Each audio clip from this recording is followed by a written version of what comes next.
What's up, everybody? Welcome to another edition of Inside the Vinyl. I'm your host, Tim Bianconi. If you would go ahead and like, comment, share, and subscribe to my channel below, that would be greatly appreciated. If you could also hit that notification bell so you can be notified when we put out new content, that would be appreciated also. So I got something in the mail last week. I've had it for about a week or so. I don't know how far behind I am on this unboxing. It's just I was going out of town and didn't have time to open it up, but I have been pretty excited about it because I pre-ordered it months ago.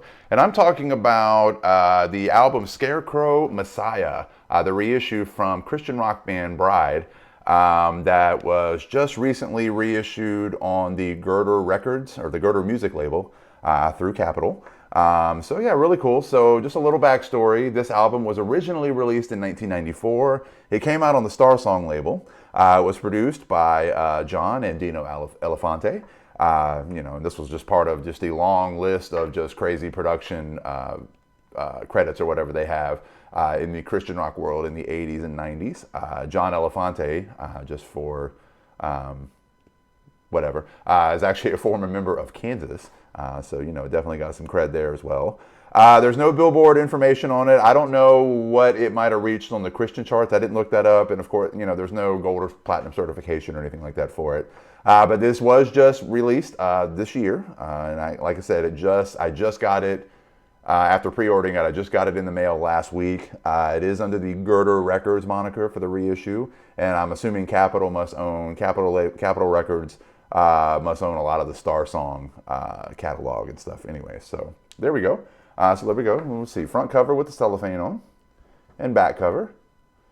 Now I'm a big, like the album before this, Snakes in the Playground, is one of my favorite. Just in general, Christian, secular, whatever. Just one of my favorite rock records. I mean, I think it is definitely the Christian rock equivalent. Maybe not as far as sales and popularity are concerned, but as far as musically. As far as things musically concerned or whatever, I think it's every bit Christian rock's answer to Appetite for Destruction, albeit 4 or 5 years later. But anyway, so let's go ahead and take a look, or I'm going to go ahead and read the hype sticker here. Let's see, it is Scarecrow Messiah with printed, autographed, handwritten Scarecrow lyrics. This is Bride's finest hour. We'll see about that. Heavy riffs and a pounding rhythm section, all tied together by Dale's powerhouse vocals. Now, what I just did there, it was not meant to be a diss on Bride at all. It's just that Snakes in the Playground, it's kind of like, again, GNR trying to follow Appetite. It's like, that's really, really hard to do. But, and I'll be honest, I haven't probably listened to this album in a very long time. So I may be pleasantly surprised when I put it on, and it may end up being better than Snakes in the Playground, but we will see. So that was a hype sticker. So let's see if I can get this shrink wrap off without tearing up anything. Be a little barbaric here. All right, cool. There we go. We'll throw that off to the side. And I don't remember which color. I think there was a couple of different variants. There might have been black, and I think there was 2 color variants, and I don't remember which one, if either, that I bought. So anyway, here we go. Front cover again. Back cover with the track listing. No pictures of the band or anything like that on the cover. So let's go ahead and pull everything out from inside, and it is a color variant. We'll get to that in a second. But here we go. Here is the first insert. It is a lyric sheet as well as, on this side, you got pictures of the band. You've also got some liner notes, and then if you flip it over, you do have a lyric sheet. So very, very cool. Very nice reproduction of that. And then in this one, this is pretty fancy. And I will give Girder Records a lot of credit. They do a lot of color variants on the re-releases and reissues they do, and they're all I haven't had one yet that that was substandard. I mean, they're all top notch.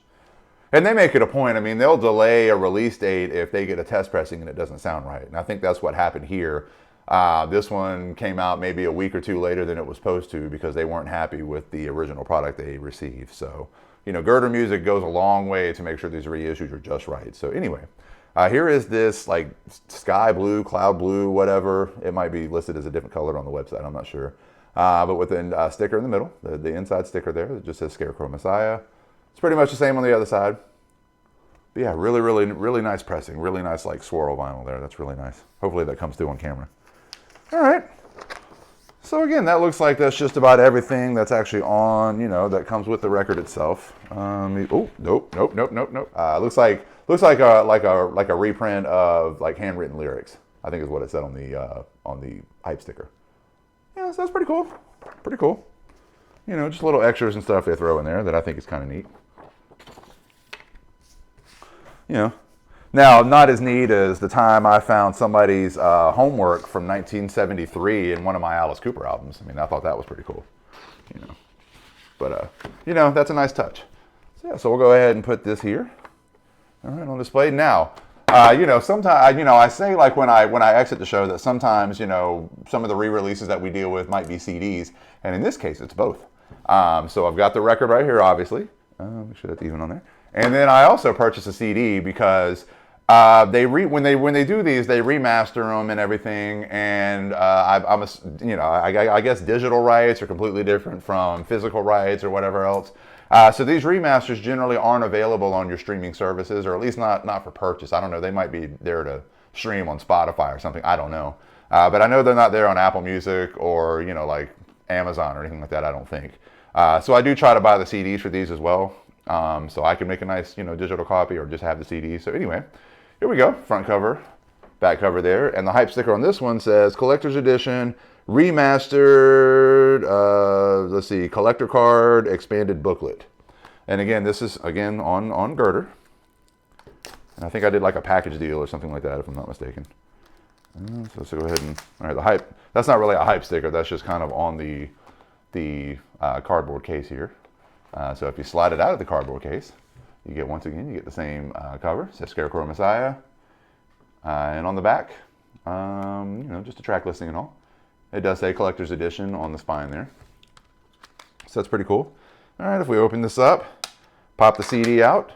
CD just has the, you know, the same look as the front cover, as does the tray, the whatever you call that under the tray there. I don't know what all those things are called. All right. And then here's the collector's card. That looks like Dale Thompson, the singer, right there, if I'm not mistaken. Since it's the guy with a microphone. Now again, this is a band I've listened to quite a bit, but you know, I haven't really spent a ton of time, you know, like, you know, looking at the individual members and what they look like and all that. You know, I probably couldn't spot them in a crowd. You know, I mean, I'm not going to pretend like I know everything, but I definitely do like this early '90s period of this band, all the way through like '95 or '96's drop. Is my favorite period. So yeah, I mean, again, the book pretty much has like the same thing that insert did on you know, on the record. I mean, it has your lyrics, it has pictures of the group, and then, you know, maybe just has a little bit, like it said, expanded booklet. So again, there's the recreation of the song lyrics sheet in here, and yeah, you know, and then just more liner notes and some different things. And unfortunately, I tore the cover trying to get it out of here, so that's really bad. Oh well, things happen. All right. So again, you know, really nice packaging, really nice. I'm assuming, you know, if it's like the other Bride albums that I have and the Petra albums that I have, really the litany of remastered CDs and stuff that they sent me after my house fire. I mean, this should sound amazing. And again, I'm not going to pretend like I've listened to this album a ton over the last 20 or 30 years. You know, Snakes in the Playground is really my, like to me, the penultimate Bride album. But I'm going to trust the hype sticker on this one, that this might be their finest moment, and it might be every bit as good as Snakes in the Playground. We'll see, and I will let you know in the comments. So check it out. That's all I've got for you this time. Like, comment, share, and subscribe. Hit that notification bell so you can be notified when we put out new content. I've got the rest of my unboxing series where we open up new albums, we open up reissues, we open up deluxe editions, box sets. Sometimes they're records, sometimes they're CDs, sometimes they're both.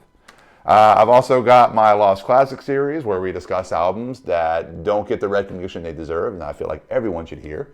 I've got my live album series where we talk about live albums from the 70s, 80s, and beyond.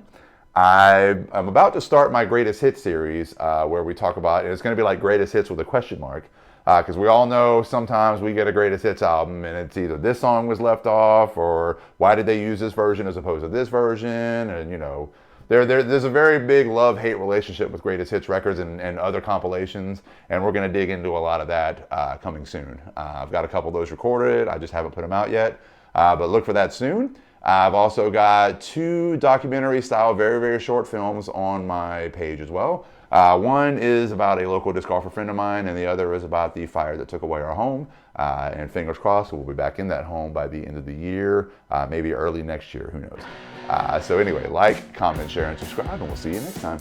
Peace out.